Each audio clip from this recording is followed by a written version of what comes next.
previously on The Revolution. Washington's troops needed their French allies to defeat Cornwallis at Yorktown. General Rochambeau, the French commander, suggests a long-range siege of cannon and mortar. It's important to remember that France is in this conflict not to secure American independence. France is in this conflict to humiliate the British Empire. I have the mortification to inform Your Excellency that I have been forced to surrender the troops under my command. General Charles Cornwallis. Cornwallis is so humiliated by the defeat that he cannot surrender in person to George Washington. For the Americans, certainly there are euphoric feelings of victory. Now, though, the more difficult task of building a nation begins.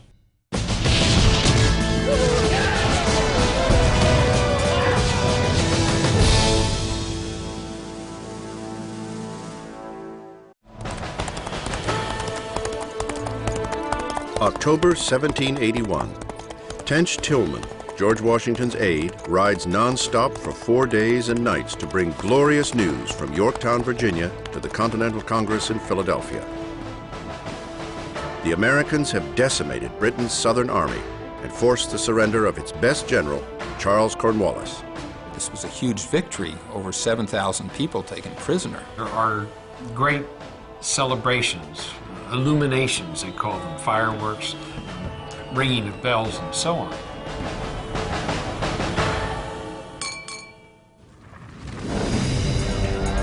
But the joy in Philadelphia is anything but unanimous. Loyalists face a different kind of illumination. They would not have imagined this house to be illuminated last night, but it was. A mob surrounded it, broke the shutters and the glass of the windows, and were coming in. It was the most alarming scene I ever remember. Anna Rall, Loyalist daughter. Paris, November 19th. A month later, as fast as 18th century news can travel, a midnight message is delivered to Benjamin Franklin with the news of Yorktown. Franklin has been in France for 5 years to secure and hold on to French support. At long last, victory and peace may be at hand. London, 6 days later. Ironically, the British are the last to know. Prime Minister Lord Frederick North gets the dreadful news by way of a French source. "My God," he cries, "it's all over." The news stuns England. The last anyone had heard, Cornwallis, one of Britain's most able generals, had marched his army from Charleston to Virginia uncontested. There's been no warning that such a profound defeat was even possible. Capture of Cornwallis comes as a nasty shock. Britain's not supposed to lose. And it's not supposed to lose to its own people, to its own colonists. King George III has no intention of surrendering any part of his empire. He prepares a speech to steel the spine of Parliament. The late misfortune calls loudly for your firm concurrence and assistance. I have no doubt but that by the support of my Parliament, by the valor of my fleets and armies, and by a united exertion of my people, I shall be enabled to restore the blessing of a safe and honorable peace to all my dominions. King George III. In New York, Britain's man in charge of the American war is still General Henry Clinton. His failure to reinforce Cornwallis at Yorktown has made his troubled command unbearable. I am fairly worn out. For God's sake, let me return to my little family while I have something of life left. General Henry Clinton. Henry Clinton makes a willing and ready scapegoat for this debacle. He has very few friends, legions of enemies. So back in England, immediately there are renewed calls to bring this war, at least against the Americans, to a speedy conclusion. While London weighs its next move, it orders Clinton to maintain all positions on the Atlantic seaboard.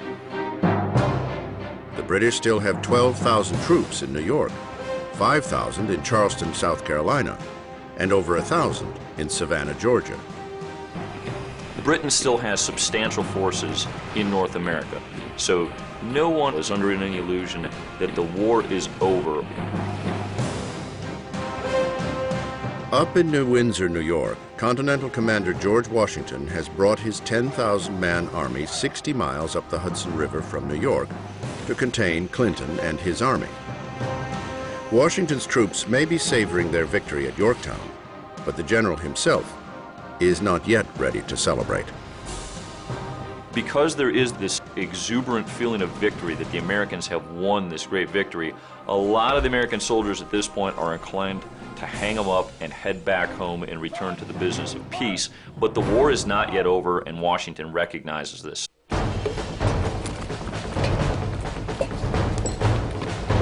Yorktown didn't end it. The British and the Loyalists in the Carolinas and in Georgia wouldn't lay their arms down. Once again, it falls to Rhode Island General Nathaniel Greene, Washington's second-in-command, to continue his guerrilla war in the South. With only 1,000 men, Greene cannot hope to capture Charleston or Savannah, but he relentlessly attacks British outposts in the Carolina and Georgia backwoods, forcing British soldiers back to the cities.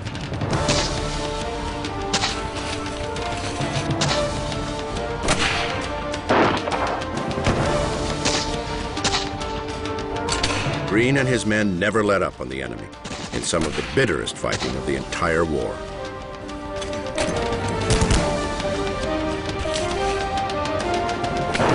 The fighting in the backcountry is continuing. There's fighting on the frontier and then skirmishing in other places. There are more American deaths at the end of the war than at the beginning. The war is not necessarily over.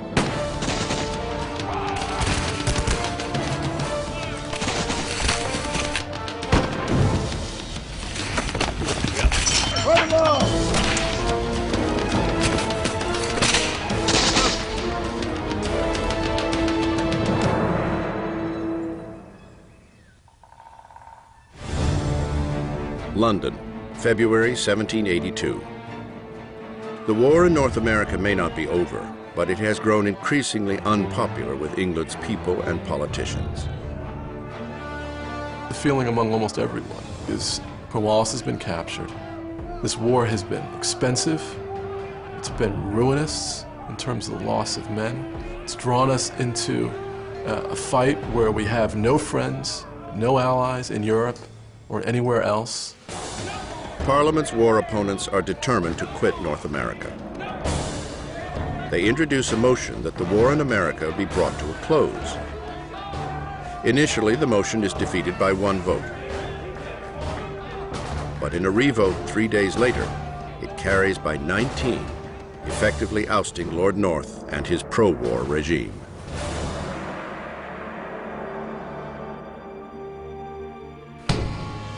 The king is furious. Now, with the opposition in power, he must agree to end the war, despite his firm belief that an independent America will weaken, perhaps destroy his empire. He fumes, even contemplates resigning, as Parliament sets about the complex business of obtaining a workable peace. By spring, the major conflict moves from the battlefields in America to the peace table in France. Will Britain recognize American independence? What will the French demand for their contribution to the war?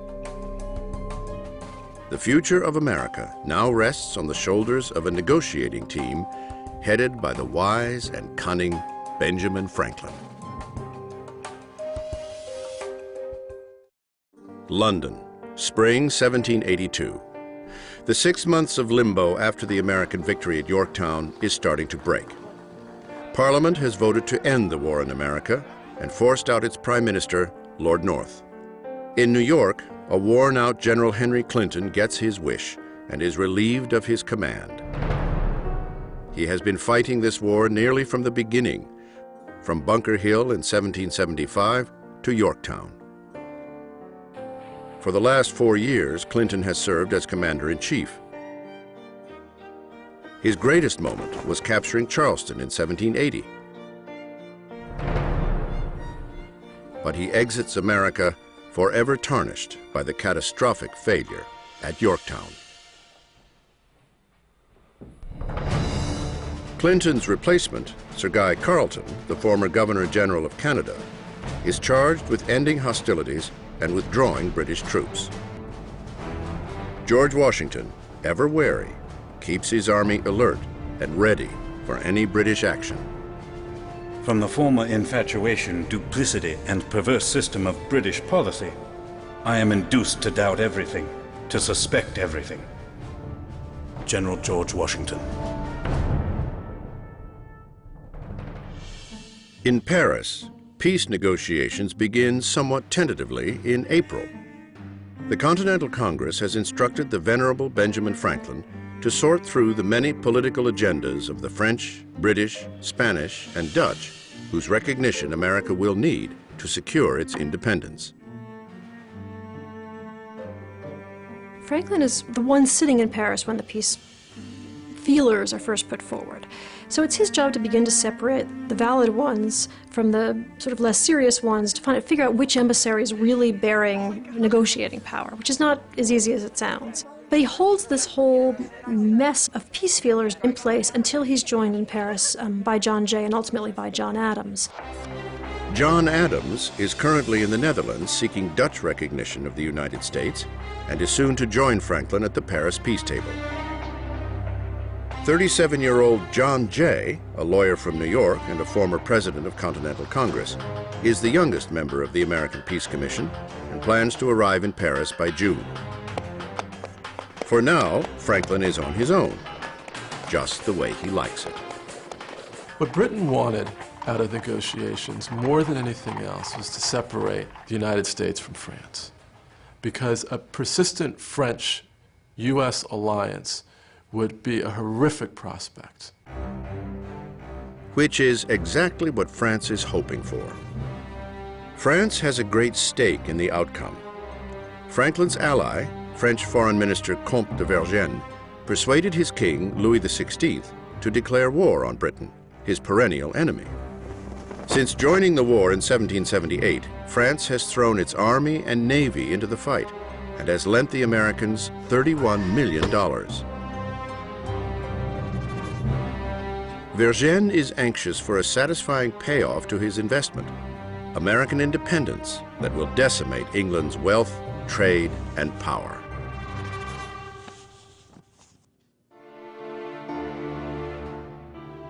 The Continental Congress has ordered Franklin to operate under the guidance and instructions of the French court.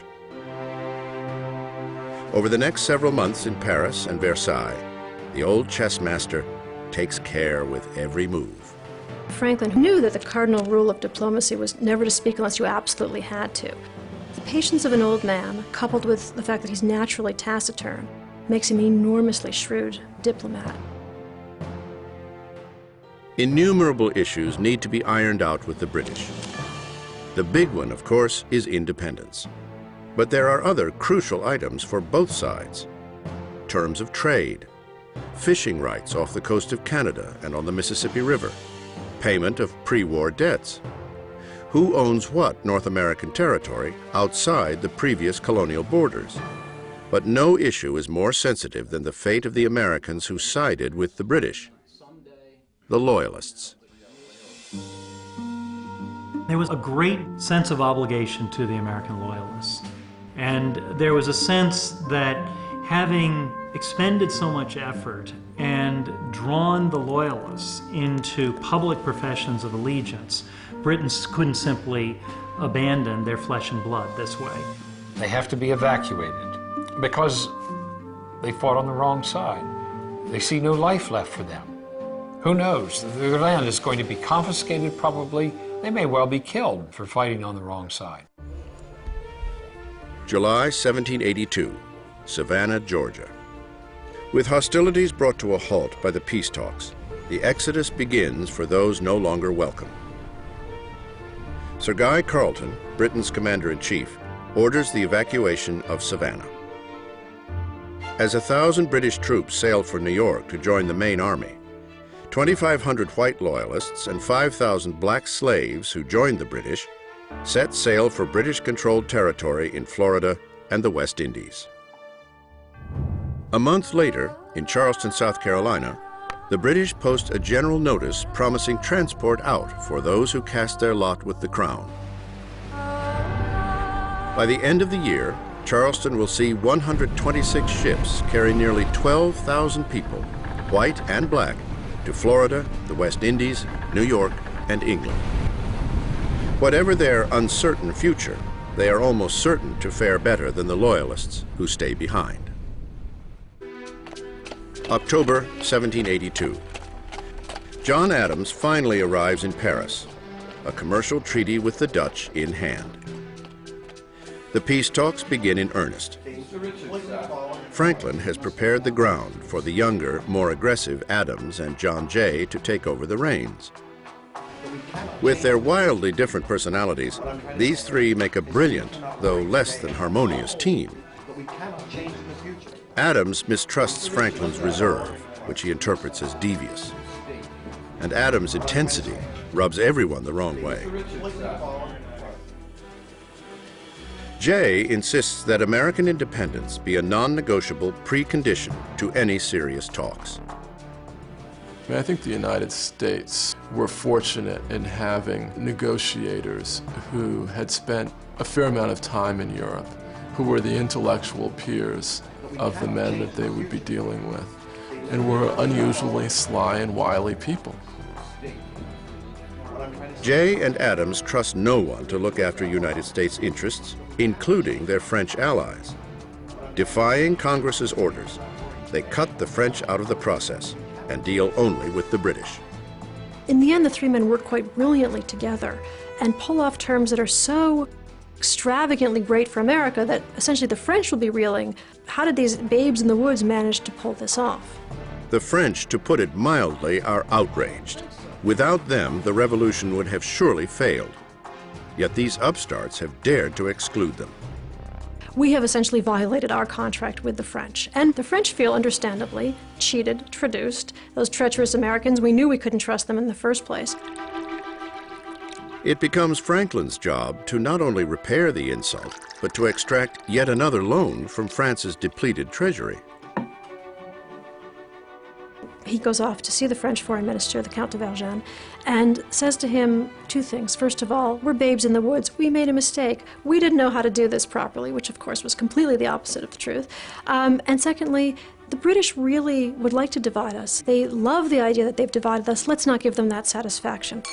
He does that masterfully, as only Franklin could have. He's extremely subtle.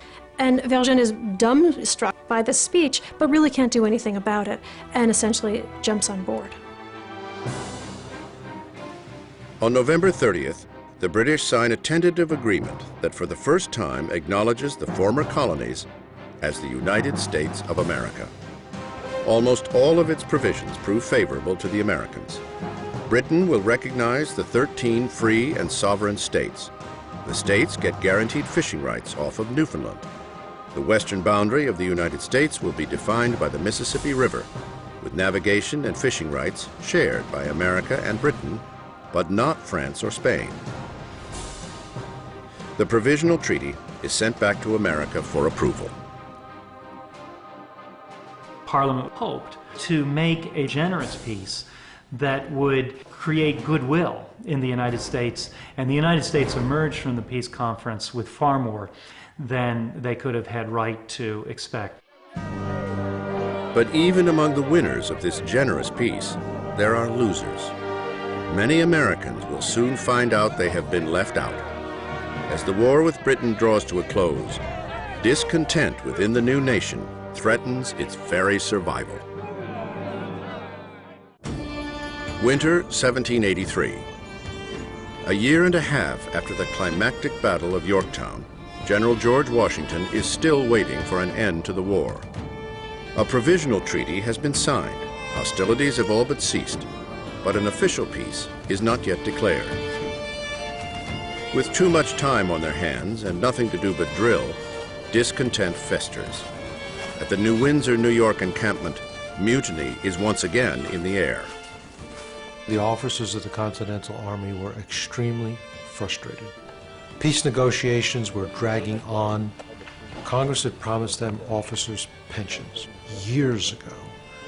They had still not approved that. There was months of back pay they were owed that had not been collected. They were enraged. Though they're on the verge of going home, furious officers threaten not to disarm until Congress honors its financial obligations to its fighting men. It was not outside the realm of feasibility that the Army might have in fact marched on Philadelphia and tried to depose the government. March 15th, Newburgh, New York. Hundreds of officers assemble at a meeting hall near the camp. A coup against Congress is becoming a serious threat. They pile in and they jam the hall. It's an airing of grievances. It's pretty obvious that they're going to decide to march on Congress and force the end. And Washington has a dilemma. He's the commander of the army. He has to defend Congress against his own men. How can he do that? They're mad at him. He hasn't helped them in this. He said he would and nothing has happened. He told them that things take time. The wheels of Congress move slowly. They didn't want to hear that. So they're angry at him. All of a sudden, as the meeting starts, the commander-in-chief arrives, alone. He walks to the front of the hall and he makes a speech. As I have never left your side one moment, as I have been the constant companion and witness of your distresses, it can scarcely be supposed at this late stage of war that I am indifferent to its interests. This dreadful alternative of either deserting our country in the extremest hour of her distress or turning our arms against it has something shocking to it that humanity revolts at the idea. My God! He says wonderful things, but the speech goes over like lead. Then he says he's going to read a letter from a member of Congress to add to what he has to say. He picks up the letter. He can't read the letter.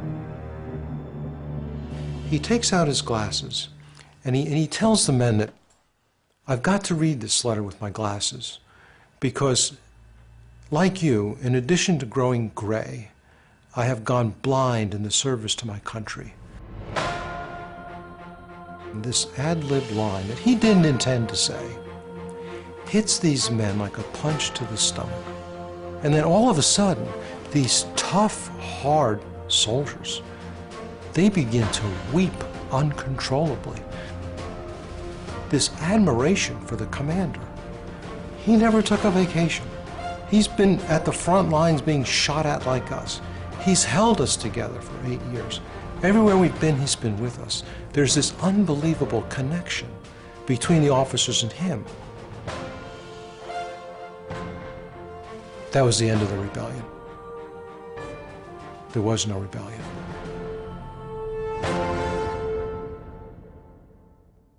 I think that moment in 1783 is one of the great moments in American history, and Washington at his finest. It was a moment of real danger. Americans had always suspected a standing army, suspected what it might do, suspected that it might actually take power. And this is the moment where it might actually have occurred. A month later, in April, Congress receives England's official declaration to end all hostilities. One after another, the European countries have recognized the United States of America as a sovereign nation. By June, most of the Continental Army disbands, and Washington awaits the peaceful evacuation of Britain's last stronghold, New York City. New York has become the last safe place for Loyalists. As the British military prepares to leave, the city is overrun by thousands of black and white refugees who desperately need to get out. Some 100,000 blacks who had thrown in their lot with the British had been offered protection. Now the question is, will the British make good on their promise? Washington was demanding that the British restore slaves to their masters. And so there was a lot of concern. But by and large, the British didn't do that. By and large, the former slaves left America with the British. The fate of the slaves who escaped is mixed. We know that 3,000 went from New York up to Canada. A few hundred went to England. Lots of them were sent to the Bahamas and other places as slaves, and some were returned forcibly. By the fall, the Treaty of Paris is signed. In November, the last of the British soldiers leave New York. After 7 long years, General George Washington, with what remains of his army, returns triumphant to New York City, the scene of his most humiliating defeat. One eyewitness observes, "The troops that marched in were ill-clad and weather-beaten, and made a forlorn appearance. But then they were our troops. And as I looked at them and thought upon all they had done for us, my heart and my eyes were full, and I admired and gloried in them the more." Americans can finally celebrate. After a war that's inflicted 25,000 military deaths, 1% of the U.S. population, the people are ready to leave war behind and look to the future. Everyone realizes that something momentous has happened, but the joy will be short-lived. The war is at an end, but the American Revolution is far from over. We've only seen the first act. The political and social sorting out was far from over. The Revolution's second act will be every bit as perilous for the new nation as the first. The war's aftermath is about to bring the fragile alliance of states dangerously close to disintegration.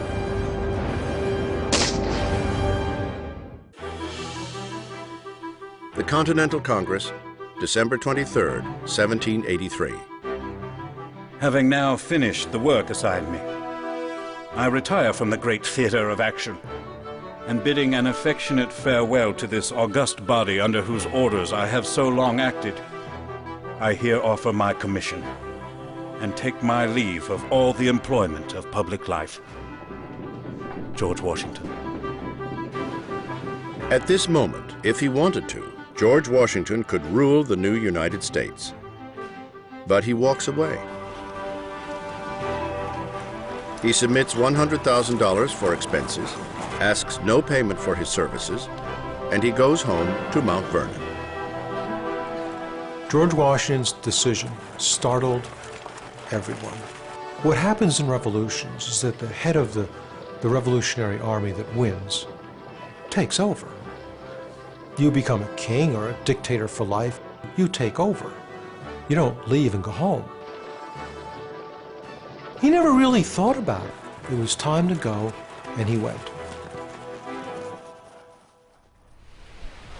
The war is finally over. The British and their loyalists, both white and black, are gone. The American army has, for the most part, disbanded. But many in America will soon realize that the long-awaited peace is anything but. For American Indians, the revolution was a disaster. They were on the losing side, and the British walked away from the Indian allies. The same American weapons, the same American officers, the same American enlisted men in many cases, turned their guns west against the Native Americans. And a long war of national expansion into the West occurred. But it's not just the Indians who suffer. The end of the war brings political and economic chaos. Fear and anger spread through all 13 states at every level. People are tired out. The economy was in shambles. There was no currency at the end of the war. It had lost all its value. There's serious economic problems. The new United States is really a very fragile country. A lot of their leaders are very worried. Exactly how they're going to keep this group of states together is always a question.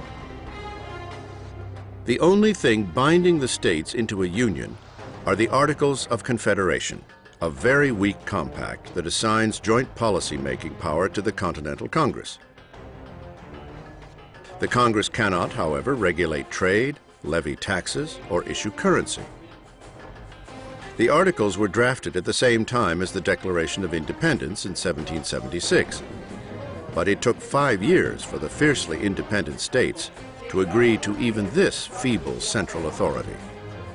The government under the Articles of Confederation failed badly. There was no central chief executive. Congress had no power to tax. There were rebellions against authority. The revolution that started over British taxes has ended up with new conflicts over state taxes. Returning veterans are losing their farms to bankers and tax collectors. This is not what they fought for, and many are ready to take action. Take the farmer in Massachusetts.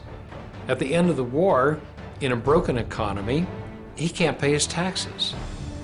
And the legislature says we can't retire the revolutionary debt, which is huge, without imposing taxes. So we have a very difficult situation here. It leads to Shays' Rebellion in 1786.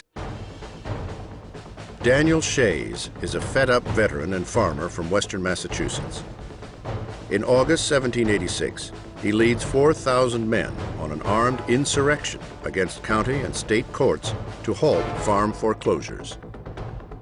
The same men who fought in the Massachusetts line in the Revolution are now fighting against their own government. They're closing courthouses. In September, Shays' rebels forced closure of Massachusetts' highest court, the Supreme Court in Springfield. The Massachusetts governor sends 4,400 state militiamen to put down the rebellion.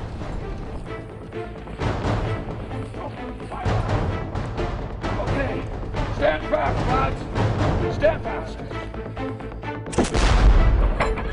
The soldiers easily rout Shays and his men with cannon fire and grape shot.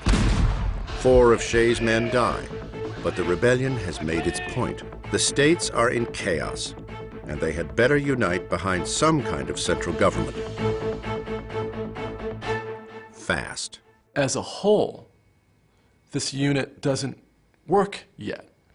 And if it doesn't find a way to work, what's going to be the mechanism that's going to ensure that that independence is preserved and secured? We, the people of the United States, in order to form a more perfect union, establish justice, ensure domestic tranquility. In the coming months, provide for the common defense. The quest for a more perfect union will begin. Do ordain and establish this Constitution of the United States. These are the grand words that will soon introduce a brand new Constitution to the people of a floundering nation. But finding grand words will be the easy part. The hard part will be coming up with a compact to satisfy all the competing interests before the whole noble experiment falls apart. May 1787, Philadelphia. It's now or never for the anything but United States of America. If they don't come up with a constitution to establish a functioning central government, the new nation will most certainly implode. The states send 55 delegates to a constitutional convention to repair the woefully inadequate Articles of Confederation. There are all kinds of questions about what's going to be the direction for this new nation. And you can't have 13 different answers, you need to have one answer. These men are charged with nothing less than devising a whole new system of government. The one thing they can agree on is to keep the proceedings secret to ensure candor and allow a full range of argument. Among the group are both new and old faces, including the most revered man in America. Washington is the presiding chairman, the president of the Constitutional Convention. His presence is very important for the legitimacy of this new Constitution. The last thing George Washington wanted to do after 8 grueling years of war was leave his beloved Mount Vernon home. At 55, he is tempted to rest on his laurels, but he is keenly aware that all his efforts could be undone if government doesn't change. I think Washington is nervous about what's going to happen to the country if they don't have a new form of government. He has a national vision of America. That's why he's important to be in that room. There are other visions in the room. Alexander Hamilton from New York is a brilliant 32-year-old war veteran and attorney. Benjamin Franklin, the great negotiator, now old, frail, but ever wise and reliable, joins the Pennsylvania delegation.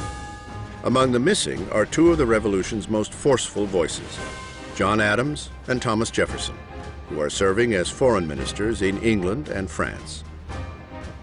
Adams and Jefferson just, I think, are frantic with the fact that a new government's being written about and they're not there. In their place, the man with the plan, the Virginia Plan, is James Madison, a 36-year-old career politician from Virginia. Madison knew this moment would come and has spent years formulating a new governing structure. His Virginia Plan, with a foundation as old as the Greeks and as recent as the state's own constitutions, proposes 3 branches of government: an executive, a 2-house legislature, and a judiciary, with each branch serving as a check on the power of the others. Throughout the hot summer of 1787, arguments rage about the balance of power between large states and small states, between South and North, between civilian and military authority. There's a real concern about democracy run amok. There's a real concern about monarchism returning. There's a concern about the states having too much power. There's a concern about this new national government having too much power. And so it's really a balancing act to make sure that there's a structure that does not let anyone monopolize power. A lot of folks in the country fear a new democratic federal government, just as they feared the power of the crown. Another big issue, how are you going to represent people? You can have 2 houses, but do you count the small states the same as the big states, or the big states overwhelm the small states? How are you going to get around that? The months wear on and tempers wear thin. Some delegates go home, and some states threaten to bolt. I fear, worries Alexander Hamilton, that we shall let slip the golden opportunity of rescuing the American empire from disunion, anarchy, and misery. But under Washington's patient hand, the delegates stay the course, and the long days and nights of argument and compromise produce a workable draft. It is only 4 pages, made up of a preamble and 7 articles that outline the structure of a new national government. Article 1, Section 1. All legislative powers shall be vested in a Congress of the United States, which shall consist of a Senate and a House of Representatives. You can have 2 senators from each state, and they'll be sort of where the brains are. And representatives in the House of Congress will be apportioned by population. And that's where the virtue will lie, the sort of sense of what the people want. So if you have them both, you get the wisdom of the Senate and the virtue of the people. Article 2, Section 1. The executive power shall be vested in a President of the United States of America. He shall hold his office during a term of 4 years, and together with a Vice President... Washington exerts his greatest influence in fashioning the unprecedented role of an elected president. After years of wrangling with Continental Congress during the war, he knows better than anyone the need for a decisive executive. The president will execute the laws of Congress, and as a civilian, will act as the commander-in-chief of the National Army and Navy. Military tyranny, something they're determined to avoid. So the respect for civilian authority is something that plays a large role in the new Constitution. These first 2 articles, and the third, establishing a Supreme Court, form the heart of an unprecedented democracy. But the document also contains a blatant anomaly: slavery.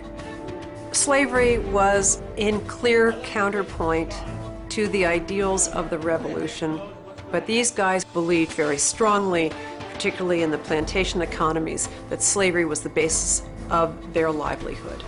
Many of them felt that slavery was wrong. Those who were dependent upon it could not figure out a way to escape it. With the South threatening to secede, the delegates agreed to continue the importation of slaves for another 20 years. Another clause prohibits any state from harboring or freeing escaped slaves from their masters. For the purpose of counting population, slaves are defined as 3/5 of a person. Otherwise, they are property, not people. Even though slavery was such a hot topic of discussion at the convention, the word slave or slavery does not appear in that document at all. You will find slavery talked about, just not named. You know, they will use euphemisms like those not free, other persons, and so on. Slavery is so interwoven in the economy of the South that they just can't bring themselves to right this wrong. And they basically postponed the problem to be reckoned with on another day. That day became the Civil War. It was a pretty bad day. On September 17, 1787, 39 exhausted delegates signed the finished document. The Constitution they have fashioned to form a more perfect union is an imperfect compromise of visions, and few of the signers, if any, are truly satisfied. But with characteristic optimism, Benjamin Franklin sets aside his own reservations and fully endorses it. I think it will astonish our enemies who are waiting to hear that our states are on the point of separation. Thus I consent to this Constitution because I expect no better, and because I am not sure that it is not the best.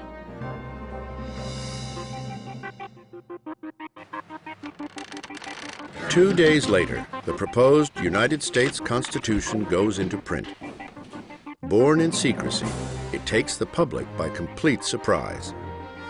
Few expected such a sweeping new form of government, but the people will study it and argue it, and soon they too will have their say.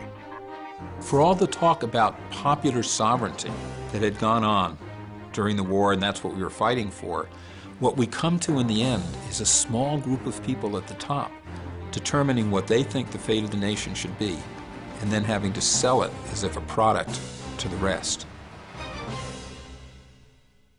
It will take nearly a year for the required 2/3 of the states to ratify this Constitution. On June 21st, 1788, it becomes the law of the land. Washington returns once again to Mount Vernon after the signing of the Constitution, hoping to live out his days there. But he knows, like virtually every other American, that when it comes time to elect the first president of the United States, it is he who will be called. He is the only person that could be the president. Nobody else could hold the United States together. Everybody trusted and admired him.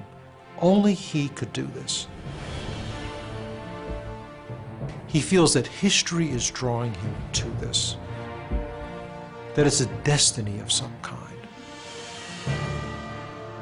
In a time like no other, when history has made men and men have made history, no one more than George Washington has guided the destiny of America.